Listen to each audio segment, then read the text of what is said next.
Dear friends, today I'm here with a story for you. There was a king who ruled over a country, and under his rule, the people were very happy.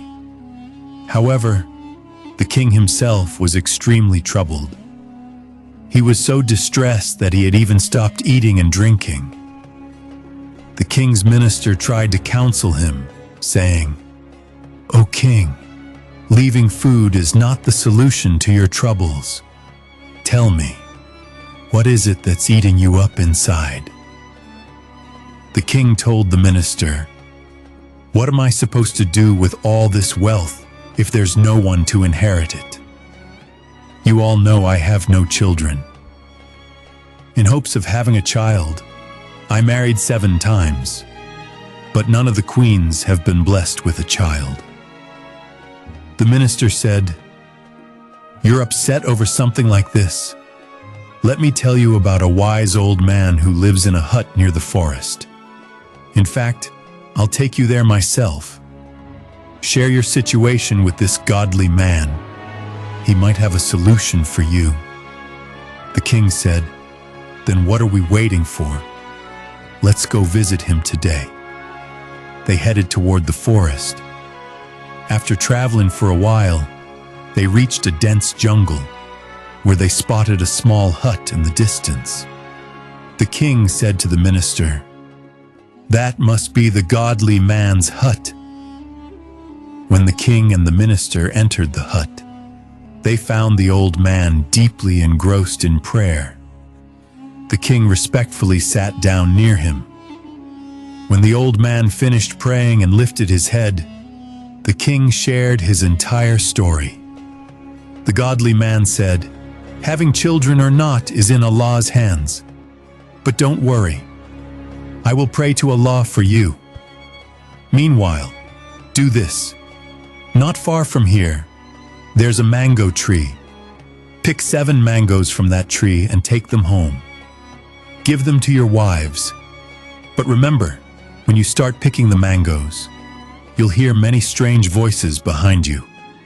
You must, no matter what voices you hear, do not respond. Just focus on your task." Following the old man's instructions, the king went a little further to find the mango tree. Soon, he spotted a tree full of green mangoes. The king quickly picked 7 mangoes, placed them in a basket, and prepared to head back. On his way back, he heard a voice from behind saying, "Hey king, where are you taking those mangoes?" Hearing this, the king grew angry, thinking, "Who dares address me so casually? No one has ever spoken to me like that before." As the king continued walking, another voice called out, "Hey, you fat, tuneless king! What are you doing here?" The king became furious again. When he turned around to look, he saw no one. However, one of the mangoes from his basket suddenly flew back onto the tree. Witnessing this strange incident, the king grew worried, but couldn't understand what had happened. He then decided, "Whatever happens next, I won't turn back again." Sticking to his resolve, he continued walking. Despite hearing many more voices from behind, the king finally made it back to his palace. He gave the 7 mangoes to his queens, saying, "Here, eat these." The queens complained, "These mangoes are sour. What are we supposed to do with them?" The king said, "Just do as I say." 6 of the queens were present and ate their mangoes right away. They set aside the 7th mango for the 7th queen and instructed a maid to make sure she received it. However, the maid was hard of hearing and misunderstood the instructions. Thinking she was supposed to make a drink from the sour mango, she prepared mango juice and presented it to the 7th queen. At that time, no one knew that the 7th queen was already pregnant.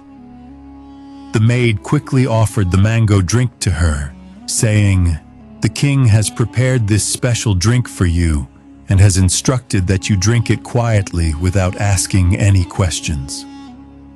The seventh queen, being young and obedient, did exactly as she was told. As soon as she, after drinking the sour mango juice, the seventh queen felt a strange discomfort in her stomach.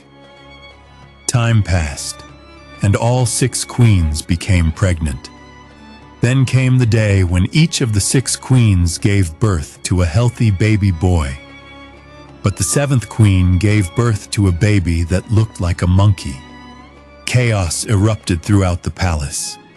When the king heard about it, he was furious, thinking, "How can 6 sons be human, but one looks like a monkey? This queen must be cursed."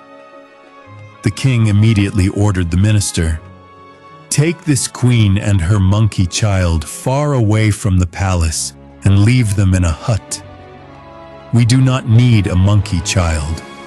6 princes are enough for me." The minister did exactly as he was told.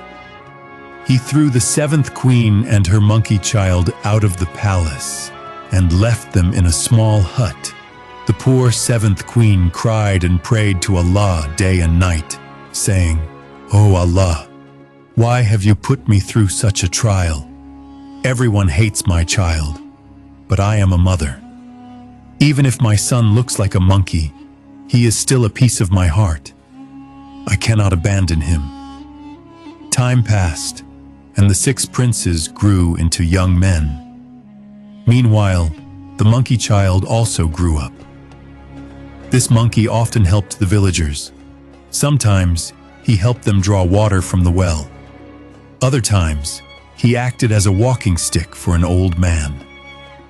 One day, the monkey saw his 6 brothers carrying books on their way to study. Seeing this, he too felt a strong desire to learn. He ran to his mother in the hut and said, "Mother, I really want to study too. Please let me study." His mother replied, "My son, how many times must I tell you? You are not human. Why don't you understand?" The monkey said, "So what if I am not human? I can still study, can't I?" His mother said, "Son, no school will allow you inside. People will just make fun of you." The monkey replied, "Mother, then at least get me some books, and I'll study those books with you. I won't go outside at all. Please, my dear mother, just get me some books from somewhere. I really want to study." Moved by his persistence, the monkey's mother brought him some books and started teaching him at home. One day, when the 6 brothers were returning from school, they noticed a monkey sitting in a hut, studying books. Immediately, they ran to their father, the king, and said, "Father, we are humans, so we go to school to study. But look, outside the village, a monkey lives with a woman, and he's reading books, trying to become as educated as us." The king was furious.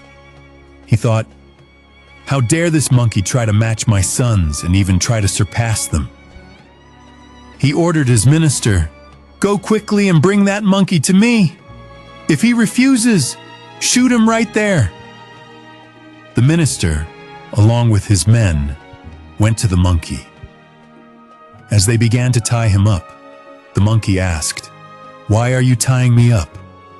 The minister replied, "It's the king's command. We have to take you to the palace." The monkey said, "Why tie me up? What crime have I committed that I should be afraid? I'll come with you willingly." The minister was astonished.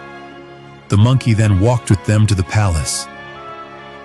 At the palace, the king asked the monkey, "How dare you study the same books that my sons study? Don't you know what I can do to you?" The monkey immediately replied, "Why, father, am I not your son?" The king was stunned and confused, wondering, Why is this monkey claiming to be my son?" The monkey continued, "Father, you are the one who threw my mother and me out into the wilderness. I am that same son, the monkey child. Don't I have desires too? If your 6 sons can study, why can't I? I am your son too. I carry your blood. Why am I being treated unfairly?" Hearing this, the king's eyes filled with tears. The king then ordered the minister to respectfully bring his 7th queen back to the palace. And from that day on, his monkey son would also live in the palace. It was done just as the king had commanded. Later, when the 6 princes had grown up, educated and wise, the king gathered them together and said, "Each of you should ride a horse and go toward the jungle. You must each find a princess for yourselves, and you will marry those princesses."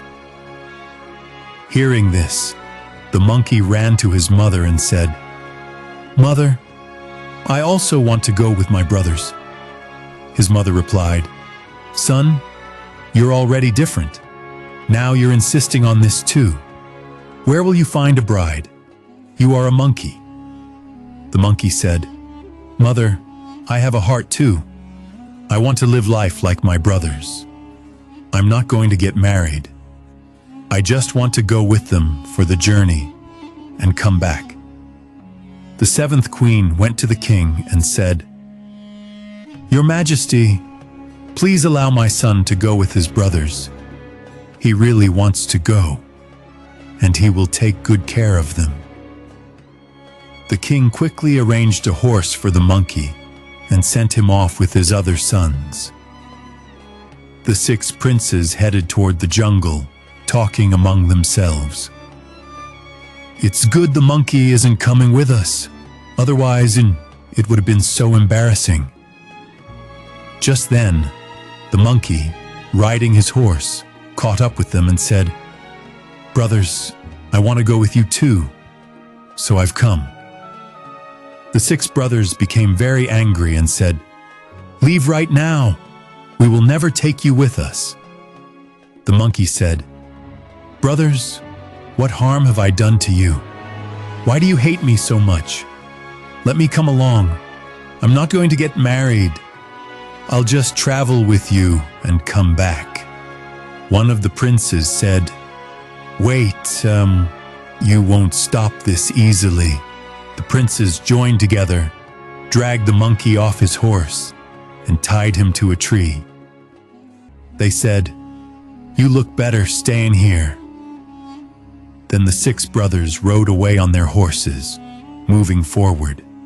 Tears welled up in the monkey's eyes. After riding only a short distance, a group of bandits attacked the 6 brothers. The bandits said, "These are princes.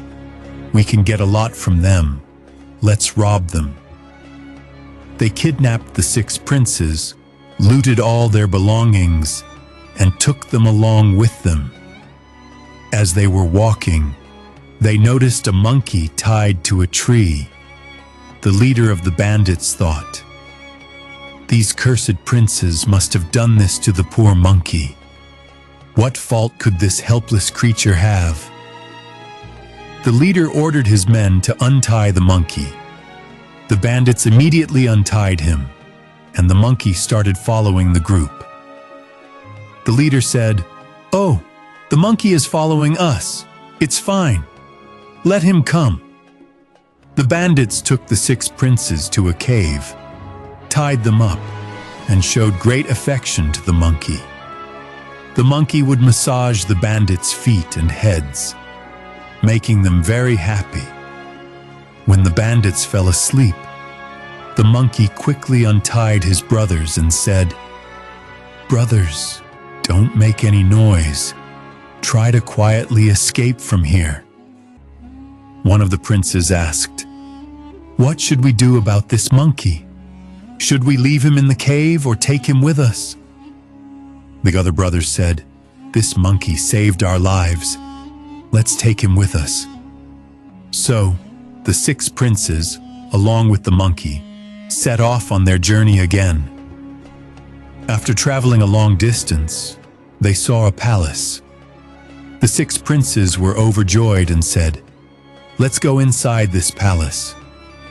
Then they turned to the monkey and said, "Don't even think about coming inside the palace.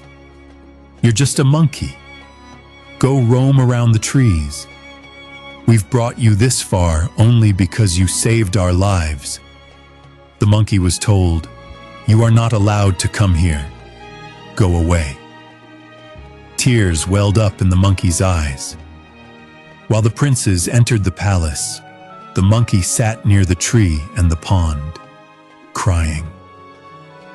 Meanwhile, the 6 princes entered the palace, where King Salamat was sitting. The king was overjoyed to see the 6 princes because the king had 7 daughters.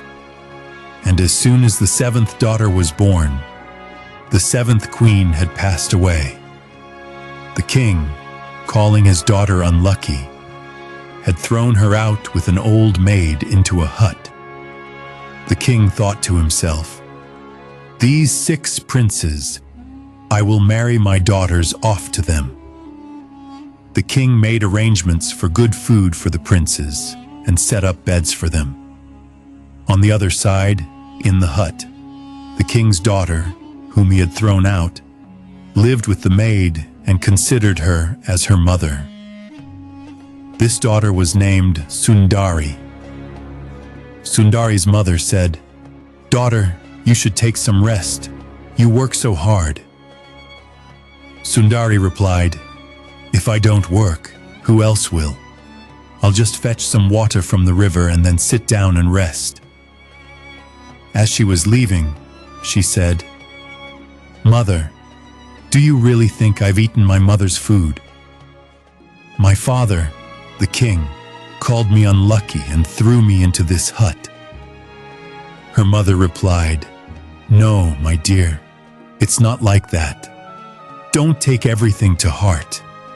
Allah must have planned something better for you." After speaking these words, Sundari went to the river with a pot to fetch water. As she was filling the pot, the monkey noticed her. He thought to himself, "What a beautiful girl, and she's crying so much. What could be the matter with her? She looks just like a princess, yet she's wearing torn, old clothes." The monkey followed her, and after a while, he reached the hut where Sundari lived. He heard sounds of crying from inside the hut. The monkey approached the hut, listening closely to what Sundari was saying to her mother. Mother said, "Look, my 6 sisters have 6 princes who have come to marry them. But I am also a princess, and my father has thrown me into a hut." Sundari began to cry after saying this. Hearing Sundari's words, the monkey felt sad and thought, "Her situation is just like mine. My father had thrown me out of the house into a hut, and her father has done the same to her." Then Sundari told her mother, "Mother, should I go and bring another pot of water? After that, I'll rest." When Sundari came out of the hut to fetch the water, the monkey quickly hid. As Sundari reached the river, she saw her 6 sisters, the princesses, bathing in the river. Upon seeing Sundari, they started mocking her. "Look, look, here comes Sundari, who is supposed to be our sister. But see how she lives in a broken hut. And look at our fate. We have princes who have come to marry us." Sundari replied, "Yes, my dear sisters, I know you have princes coming to marry you, and I will stay with my mother. I don't want to get married." One of her sisters said, "Of course, no one will marry you. Only a monkey will come to marry you." They all laughed. Sundari heard this and tears filled her eyes. She started running, and in her haste, she collided with the monkey. The pot of water fell and broke, spilling all the water over the monkey. Sundari's sisters burst into laughter and began shouting, "Look! Sundari has married a monkey! Look, look, she has married a monkey!" Hearing this, Sundari ran back to her hut, crying. She told her mother everything, saying, "Mother, I didn't marry a monkey. My sisters spread rumors all over the palace that I married a monkey. But mother, I simply bumped into him, and the pot broke."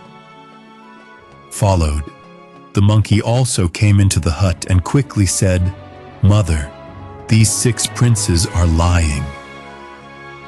When Sundari's mother heard the monkey speaking and calling her mother, she was very surprised and thought, "This monkey is speaking, and on top of that, calling me mother." The monkey then explained everything to Sundari's mother. "I, too, am a prince. My 6 brothers treat me badly. If I am a monkey, what is my fault? And everyone has already defamed your daughter. So why not let your daughter marry me? Here I am, your 7th prince for your 7th daughter." Sundari's mother then asked Sundari, "Are you willing to marry him?" Sundari hesitated, blushed, and stepped back. Sundari's mother, quietly and without further discussion, arranged the marriage of Sundari with the monkey. The monkey, filled with happiness, leapt to the palace to meet his brothers and said, "Look, you all are getting married tomorrow, but I have already married. And not just anyone. I married the princess of this palace." The monkey's 6 brothers became very angry and said, "What should we do with this monkey? He married before us, and that too, a princess. We can't leave him like this." They spent the night angrily, and the next morning, the king married off his daughters to the 6 princes. The princes hadn't even properly seen their wives' faces yet. They were still in their veils, and they set off for the journey. The king provided a special boat shaped like a peacock for the journey. Everyone went to their respective rooms to rest, and the boat continued its journey. Meanwhile, Sundari's mother gave her a small wooden boat, where Sundari and the monkey sat to travel. On the way, the monkey's brothers thought, "Thank God, we are rid of that monkey. He didn't follow us." They began checking their wives' faces. When they lifted the veils of the princesses, they were shocked by their ugly, round, and unpleasant features. The 6 princes were horrified when they saw the big, thick lips and angrily said, "The king has deceived us and tied these 6 sisters to us." Meanwhile, the monkey and Sundari were traveling down the river, and they eventually arrived near them. The monkey called out to his brothers from a distance, "Look, brothers, I've come too, bringing my bride." When the 6 brothers saw Sundari, they were shocked and confused. They realized the real princess was the one who had married the monkey, and they were left with nothing. The 6 brothers quickly made a plan. "Why don't we call the monkey and Sundari to our boat, and when they fall asleep at night, we'll throw them into the river." The 6 brothers began calling out to the monkey, saying, "Brother, come join us in our boat. You're our brother. Forgive us for our mistakes. We were harsh when we left you behind, and we got scolded for it." But Sundari said, "How come your brothers are being so nice now? Don't listen to them." The monkey replied, "Maybe they've realized their mistake. Let's go with them." they might be sincere now. So, the monkey and Sundari went with the 6 princes to their boat. As they followed the plan, the monkey and Sundari fell asleep, and the brothers quietly lifted some and threw them into the river, along with their bed. The brothers happily returned to the palace. The palace was filled with music and celebrations as the princes had just married. But the king asked, "Where is my 7th son, the monkey? Why hasn't he come?" The 6 brothers became pale and nervous, unable to answer. Then they said, "He fell into the river and drowned. We couldn't save him." The king and the 7th queen began to cry. Suddenly, the voices of the monkey and Sundari were heard. "Mom, we've come back. Look, Mom, I got married. I've brought a bride for you, as beautiful as the moon," said the monkey prince. He then told the king, his father, everything that had happened. He explained how his brothers had tried to throw them into the river, but by Allah's grace, they had been saved. My wife Sundari figured out their plan, so she wrapped our pillows in the blanket, and we lay on one side. They thought we were sleeping and threw the bed with us into the river, thinking we had drowned. The king, upon hearing this, became furious. He angrily told his 6 sons and their wives, "Leave this palace right now. You are not worthy to live here." After this, a special room was prepared for the monkey king and Sundari. That night, when the monkey prince and Sundari went to their room and lay down, Sundari noticed, in the middle of the night, that a human foot was emerging from the monkey's skin. She was shocked, worried, and scared, and quickly covered her mouth with a blanket and fell asleep. The next morning, she told the monkey prince's mother, "Last night, I saw a human foot coming out of the monkey's skin." The king's mother responded, "Child, are you joking? My son is a born monkey. It must have been your misunderstanding." Sundari replied, "Maybe, but tonight I will keep a closer watch." That night, when Sundari lay in bed again, she woke up in the middle of the night and saw the same thing. The monkey's skin was there, but the monkey was gone. Sundari rushed to tell the king and queen everything. They told her, "Bring that skin as proof." Sundari immediately pulled the skin off the bed and took it to them. The king then ordered a fire to be lit in a brazier and had the skin thrown into it. When they went to the monkey's room together, the monkey was gone, and in his place was a handsome young man. The king stood up in anger and asked, "Where is our monkey prince, and who are you?" The monkey prince, filled with happiness, hugged his father, the king, and said, "Finally, Sundari has revealed everything. Actually, my dear father, it happened like this. A man of God had told me that when your wedding happens, you will start turning into a human on the night of your wedding. So look, today I have turned from a monkey into a human." Everyone was overjoyed. Then Sundari and the prince forgave their brothers and sisters-in-law, and together, they lived happily ever after. Dear friends, how did you find this story? I hope you liked it a lot. For more such stories, please subscribe to our channel and become part of our family. And before you go, don't forget to like this video. Thank you.